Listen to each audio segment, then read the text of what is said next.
अस्सलाम वालेकुम नाज़रीन, मैं राजात ज़ुल्फ़िकार आपकी खिदमत में हाज़िर हूँ। नाज़रीन, आज का हमारा प्रोग्राम बहुत दिलचस्प होने वाला है। 3 मौज़ूआत पर बात करेंगे और तीनों मौज़ूआत अपनी जगह पे बहुत दिलचस्प है। ताज़ा ख़बरें हैं जनाब। सबसे पहली बात तो ये कि जिस ग्रैंड डायलॉग का बहुत शोर हो रहा था उस पर जनाब कुछ पेशरफ्त तो शुरू हो गई है, उस पर हम बात करेंगे। उसके साथ ही इधर से ये पेशरफ्त शुरू हुई है, इधर से जनाब हुकूमती इत्तेहादियों ने जनाब हुकूमत को और वज़ीर-ए-आज़म साहब को आंखें दिखानी शुरू कर दी हैं।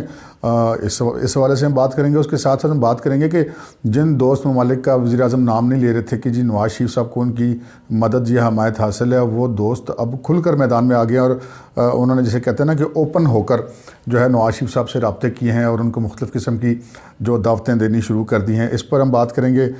इन तमाम मौज़ूआत पर बात करने से पहले आपसे गुजारिश है कि अगर आपने अभी तक हमारा चैनल सब्सक्राइब नहीं किया तो उसे सब्सक्राइब कर लीजिए ताकि आपको आने वाली हमारी तमाम वीडियोज़ बर वक्त मिल सके और साथ ही बेल आइकॉन को भी दबाइएगा ज़रूर। तो जनाब सबसे पहले हम बात करते हैं ग्रैंड डायलॉग की। ग्रैंड डायलॉग के बारे में बहुत सारे कॉर्नर्स बात कर चुके थे। हमने देखा कि जनाब DG ISI जनरल फैज़ हमीद भी इस हवाले से बात कर चुके थे कि एक नेशनल ग्रैंड डायलॉग की ज़रूरत है।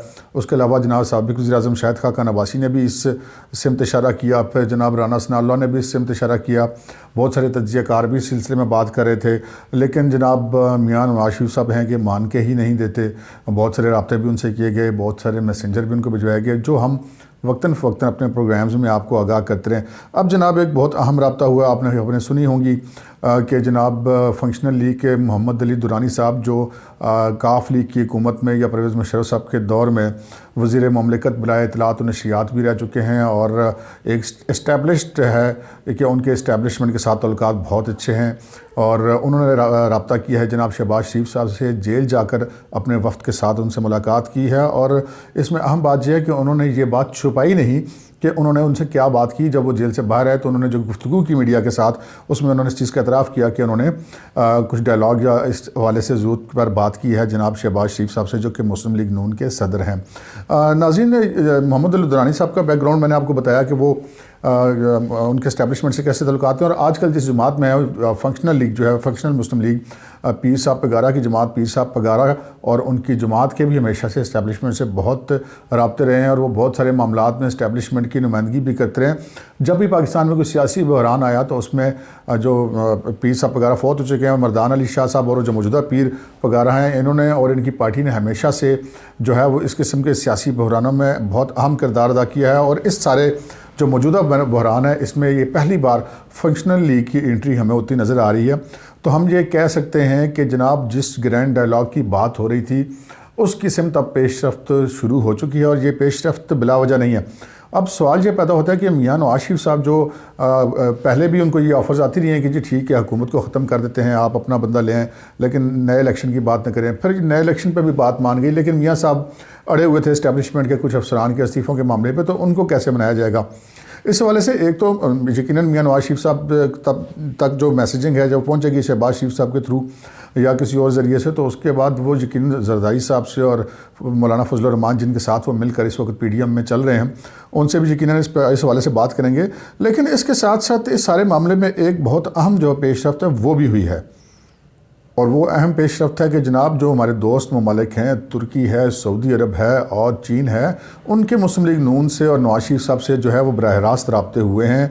और इस हवाले से बात करेंगे कि किस चीज़ का क्या हम मतलब ले सकते हैं या बैन अवी जो सिफारती ज़बान है उसमें हम क्या मतलब ले सकते हैं और कौन से सिफारती आदाब हैं जिसमें लिमिटेड रह के ये लोग मूव करते हैं या बात करते हैं, लेकिन बहुत ज़्यादा खुलकर नहीं करते। लेकिन इस बार जो है वो कुछ थोड़ा सा वो कहते हैं ना कि विकेट से निकल कर खेले हैं ये तीनों ममालिक। एक तो सबसे इम्पॉर्टेंट बात ये है कि जनाब तुर्की के सदर रजब तैयब एर्दोगान ने नवाज़ शरीफ साहब से बात की है, ऐसा कुछ सुनने में आया, उनकी खैरियत भी दरियाफ़्त की है।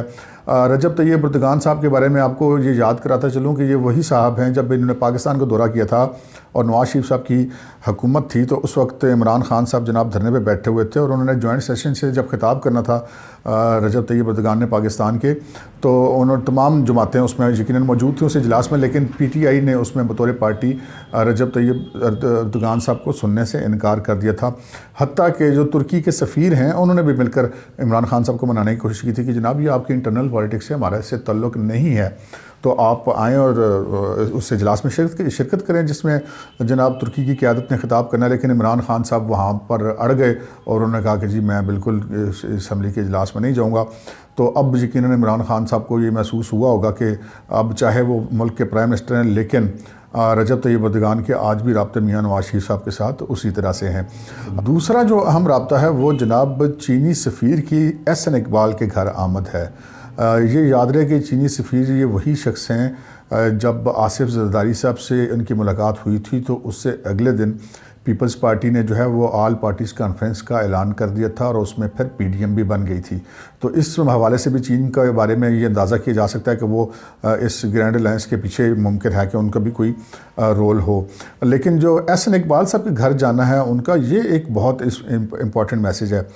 इम्पॉर्टेंट मैसेज ये दो हवालों से, एक तो ये कि मुस्लिम लीग नून के साथ जो चीनी क़यादत है वो किस तरह के राब्ते रखना चाहती है। दूसरी बात यह है कि मुस्लिम लीग नून जो है वो सी पैक के वाले से उसका बड़ा अहम रोल था और ये जो चीनी सफ़ीर ने मुलाकात की एहसन इकबाल से, उसमें उन्होंने एहसन इकबाल साहब का जो किरदार था सी पैक के हवाले से उसको भी सराहा। यानी कि आप ये कह सकते हैं कि चीन बतौर रियासत एहसन इकबाल साहब के और मुस्लिम लीग नून के किरदार को सी पैक के हवाले से किस नज़र से देखता है और उसके लिए इसकी कितनी अहमियत है। नाज़रीन, चीन के लिए सी पैक मनसूबा शायद हमारी निस्बत भी बहुत ज़्यादा ज़रूरी है, क्योंकि जनाब चीन जो है वो मुस्तकबिल की सुपर पावर तो खैर वो अभी भी है, लेकिन एक जो अमेरिका के सतह की सुपर पावर है उसका उम्मीदवार है और वो सी पैक पर कोई कंप्रोमाइज़ नहीं कर सकता। और जैसे कि ये हुकूमत सी पैक पे बिल्कुल ठंडी ठार है और उसको सर्द खाने में डाल दिया, इस सिचुएशन में उनको एहसन इकबाल से मिलना बहुत मानी खेज़ है। और एहसन इकबाल से मिलना इसलिए भी मानी खेज़ है कि एहसन इकबाल सिर्फ मुस्लिम लीग नून के रहनुमा ही नहीं है, वो पार्टी के सेक्रेटरी जनरल हैं।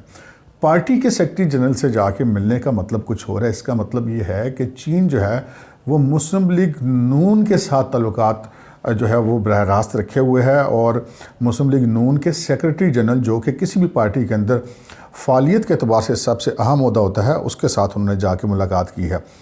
इसके बाद नाज़रीन जो तीसरी अहम बैनुल अक़वामी मूव है वो जनाब सऊदी अरब की तरफ से देखने में आई है।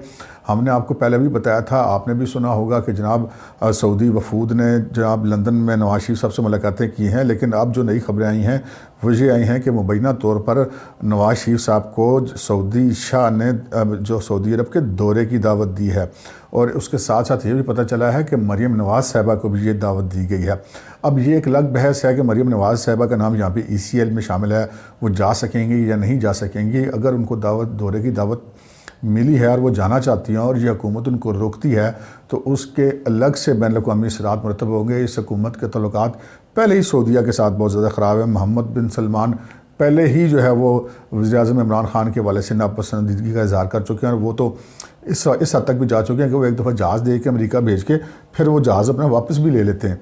तो इस सिचुएशन में अगर सऊदीया की दावत पर मरीम नवाज़ जाना चाहती है और उनको रोका गया तो ये एक नया बहरान खड़ा हो जाएगा जो पाकिस्तान और सऊदीया के तल्लुकात को मज़ीद ख़राब करेगा, जबकि सऊदीया पहले ही अपने $3 अरब हमसे पहले एमरजेंसी में वापस ले चुका है तल्लुकात ख़राब होने की बुनियाद पर। अब रही बात नवाज शरीफ साहब की, तो ये ज़हन में रहे कि नवाज शरीफ साहब ना इस वक्त मुस्लिम लीग नून के सदर हैं, ना वो किसी अपोजिशन की पार्टी की क़यादत करें, ना वो इस वक्त पार्लियामेंट में हैं। इसके बावजूद सऊदी शाह का उनको बुलाना जो है वो बहुत मायने खेज़ है और वहाँ पर उनको दावत दी है। अब ये इतलात मिल रही है कि मियां नवाज शरीफ साहब ये दौरा करेंगे, लेकिन ये दौरा जो है मशरूत होगा डॉक्टरों की इजाज़त से कि वो बैनुल अक़वामी सफ़र कर सकते हैं या नहीं कर सकते। और ये भी तजवीज़ हो रहा है कि वो एयर एम्बुलेंस के ज़रिए जो है वो सऊदी अरब जाएँ। अब देखना यह है कि सऊदी अरब उनका जाना इतना ज़रूरी क्यों है। जनाब अली, सऊदी अरब वो मुल्क है जिसका पाकिस्तान की सियासत में हम माने या ना माने, हमें पसंद है या नहीं है, पाकिस्तान की सियासत में उनका बहुत बड़ा किरदार सऊदीज़ का हमेशा से रहा है, जिसकी एक सबसे बड़ी और वाज़ेह मिसाल पाकिस्तान की सियासत में किरदार के हवाले से भी नवाज शरीफ साहब से सऊदीज़ के तल्लुकात के हवाले से भी परवेज़ मुशर्रफ दौर की दी जा रही है। जब नवाज शरीफ साहब को जेल हो गई थी, उम्र कैद हो गई थी, वो उनको नाअहल करार दे दिया गया था और इसके बावजूद सऊदीज़ जो हैं वो आकर के नवाज शरीफ साहब को जेल से निकलवा कर अपने साथ ले गए थे। अब जबकि नवाज शरीफ साहब पहले ही बाहर हैं और फिर जनाब अब उनको दौरे की दावत दी जा रही है, तो इसके बहुत सारे सफारती ज़बान में मतालब हो सकते हैं। चीन, सऊदी अरब और तुर्की, हम ये कह सकते हैं कि ये खुलकर जो है इस वक्त मियां नवाज शरीफ की और मुस्लिम लीग नून की हमायत या कम अज़ कम पसंदीदगी ज़ाहिर करने लगे हैं, जिसके यकीनन बहुत ज़्यादा असरात मुरतब होंगे। अब हम इसको लिंक करते हैं ये जो ग्रैंड डायलॉग है उसके साथ। ग्रैंड डायलॉग में सबसे बड़ी रुकावट क्या है? ग्रैंड डायलॉग में सबसे बड़ी रुकावट ये है कि गारंटर उसका कौन होगा। माजी में तो ये होता रहा कि अगर हुकूमत के इस्टेब्लिशमेंट के तल्लुकात ख़राब होते थे तो बीच में गारंटर इस्टेब्लिशमेंट होती थी। अब जबकि हुकूमत और इस्टेब्लिशमेंट को एक ही पेज पर दिखाई दे रहे हैं, तो फिर अब जब PDM के साथ या अपोजिशन के साथ उनके मुज़ाकरात होंगे तो फिर इसमें गारंटर कौन बनेगा?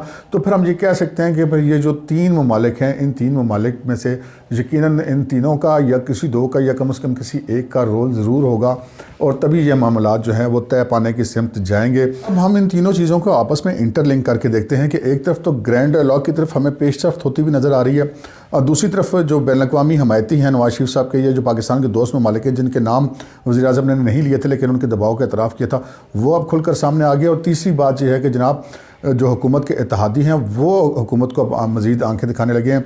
अब अगर हम बात करें मुत्तहिदा की, तो मुत्तहिदा ने एक दफ़ा फिर नाराज़गी का इज़हार कर दिया और कह दिया कि जी हम हुकूमती बेंचों पर बैठने के लिए तैयार नहीं है, क्योंकि वो मरदमशुमारी वाला जो उनका तनाज़ा है कराची के हवाले से, उसके ऊपर जो इस हुकूमत ने उनसे वादे किए थे वो पूरे नहीं किए। लेकिन ये वादे उनको उसी वक्त याद हैं जब उनको नज़र आ रहा है कि इमरान खान साहब अंडर प्रेशर हैं।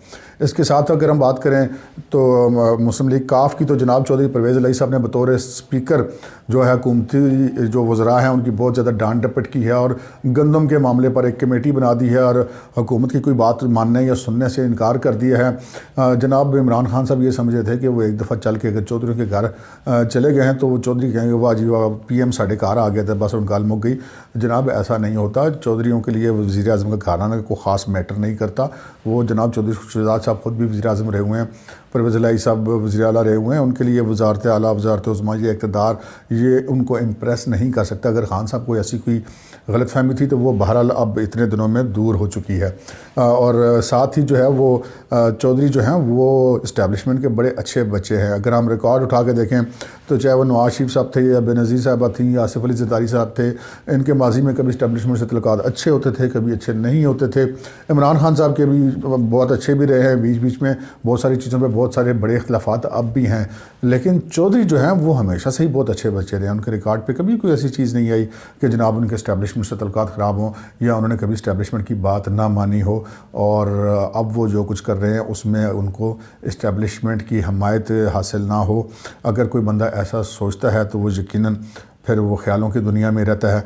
तो जनाब अब वज़ीर-ए-आज़म को अब 3 तरफ से जो है वो मामलात हैं। अब इन सारे मामलात में ये जो ग्रैंड डायलॉग वाला मामला चल रहा है और ये इत्तेहादी वज़ीर-ए-आज़म साहब को आंखें दिखा रहे हैं, सारा कुछ चल रहा है। लेकिन इस ग्रैंड डायलॉग के मामले पर अगर हम ये सोचें कि इमरान खान साहब का कोई रोल होगा तो जनाब इस सारी कहानी में इमरान खान साहब का कोई रोल नहीं है। इमरान खान साहब हम ये नहीं कहते कि उनको इल्म नहीं है, उनके मामलात उनके इल्म में होंगे, उनके वसाइल बहुत ज़्यादा हैं बतौर वज़ीर-ए-आज़म, लेकिन बहरहाल इस मामले में वो एक खामोश तमाशाई से ज़्यादा किरदार अदा करने के अलावा कुछ नहीं कर सकते। आज के प्रोग्राम में इतना ही। इजाज़त दीजिए। अल्लाह हाफ़िज़।